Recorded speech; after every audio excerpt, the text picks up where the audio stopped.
Baik, Assalamualaikum warahmatullahi wabarakatuh.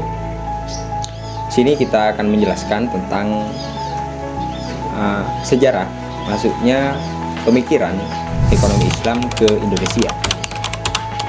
Tapi teman-teman, kita harus tahu dulu bagaimana sistem ekonomi Islam bekerja sebagaimana mestinya. Mari kita ulas bersama. Sebelum ke ranah itu, kita harus tahu dulu pengertian dari ekonomi Islam itu sendiri. Misal nih contoh ya, kita tahu sebuah sesuatu tapi kita tidak bisa menggambarkan hal tersebut terhadap pikiran kita, sehingga yang malah terjadi bukan malah kepahaman atas perilaku itu, tetapi yang dimaksud adalah ketidakpahaman yang dipaksakan oleh seseorang untuk memahami sebuah prinsip atau sebuah pengertian gitu. Sehingga kita harus tahu dulu pengertian ekonomi Islam itu seperti apa. Mari kita ulas.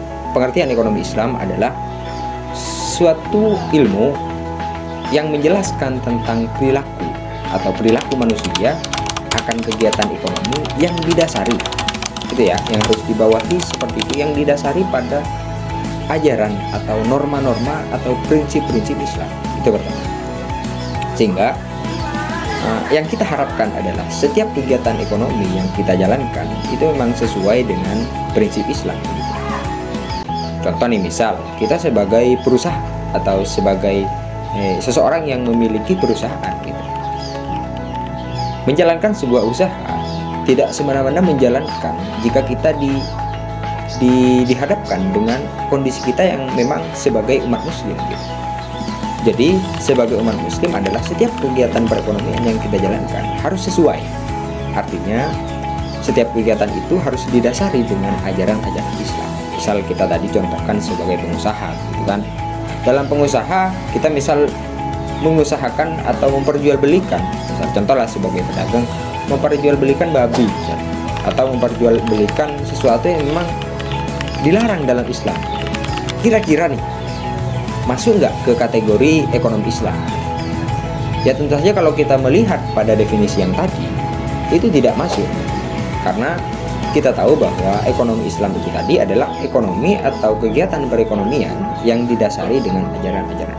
Sedangkan dalam Islam, memperjualbelikan babi atau memakan babi itu hukumnya tidak boleh gitu.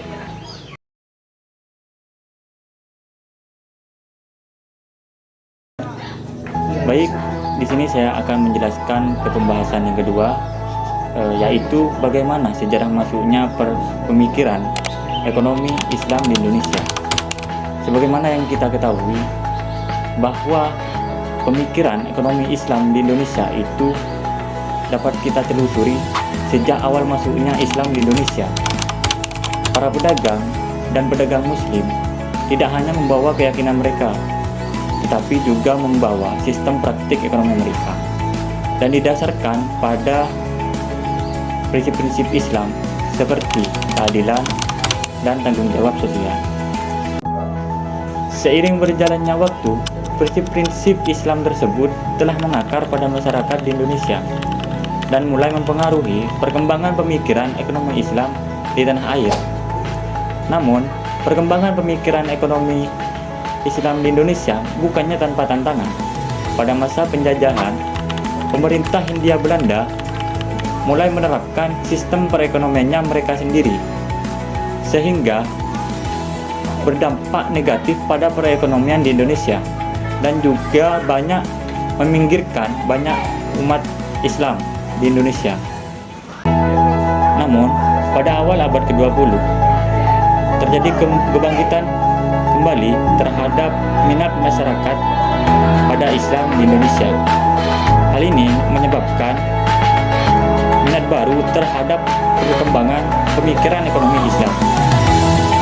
Sejumlah sarjana Indonesia mulai mengembangkan dan juga mempelajari ekonomi Islam, bagaimana mereka mengembangkan gagasan mereka sendiri untuk menerapkan pemikiran ekonomi Islam tersebut pada perekonomian yang ada di Indonesia.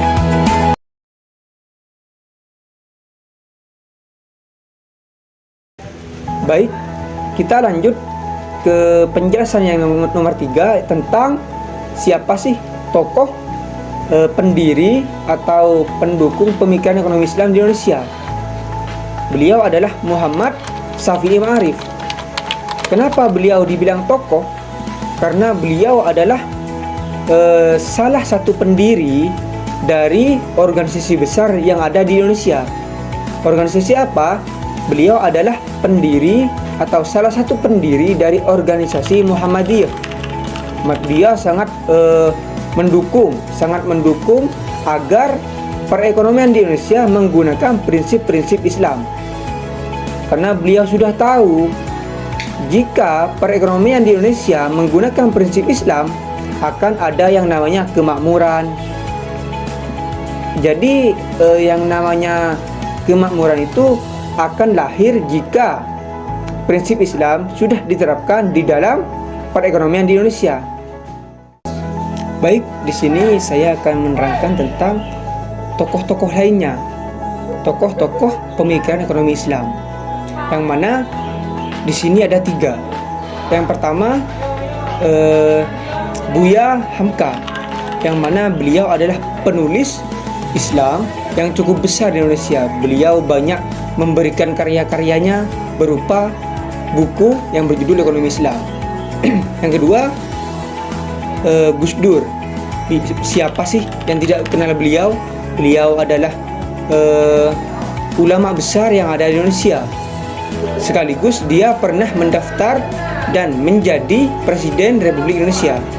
Yang ketiga Dr. Rizal Ramli. Beliau adalah pernah menjabat menjadi Menteri Keuangan, tapi dia juga pernah menulis buku dan cukup banyak karyanya tentang ekonomi Islam. Mungkin hanya itu. Terima kasih.